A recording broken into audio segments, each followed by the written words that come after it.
గౌతమ బుద్ధుడు, మహాత్మా గాంధీ వంటి గొప్ప నేతలను కన్న భూమి భారత్ అన్నారు ప్రధానమంత్రి నరేంద్ర మోదీ.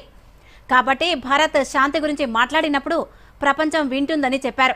ఏఈ పరిశోధకుడు, పాడ్కాస్టర్ లెక్స్ ఫ్రిడ్మన్తో జరిగిన ఇంటర్వ్యూలో ప్రధాని మోదీ కీలక విషయాలను వెల్లడించారు.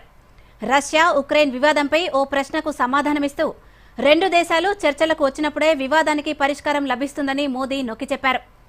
ఉక్రెయిన్ తమ మిత్ర దేశాలతో లెక్కలేనని చర్చలు జరపవచ్చని, కానీ రష్యాతో చర్చల్లో పాల్గొనకపోతే యుద్ధానికి ముగింపు లభించనన్నారు. భారతదేశం చైనా సంబంధాల గురించి మాట్లాడుతూ రెండు దేశాలకు పురాతన సంస్కృతులు, నాగరికతలు ఉన్నాయన్నారు ప్రధాని మోదీ. రెండు దేశాల మధ్య సంబంధం కొత్తది కాదని మోదీ అన్నారు. భారతదేశం, చైనా కలిసి ఏదో ఒక విధంగా ప్రపంచ మంచికి దోహదపడ్డాయని గుర్తు చేశారు. భవిష్యత్తులో భారతదేశం, చైనా మధ్య బలమైన సంబంధాలు కొనసాగాలని ఆయన ఆకాంక్షించారు.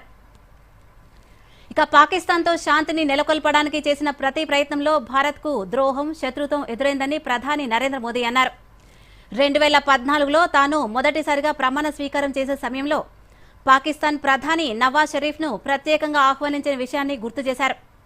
ద్వైపాక్షిక సంబంధాలను మెరుగుపరచడానికి ఇస్లామాబాద్కి జ్ఞానం రావాలని మోదీ ఆశాభావం వ్యక్తం చేశారు.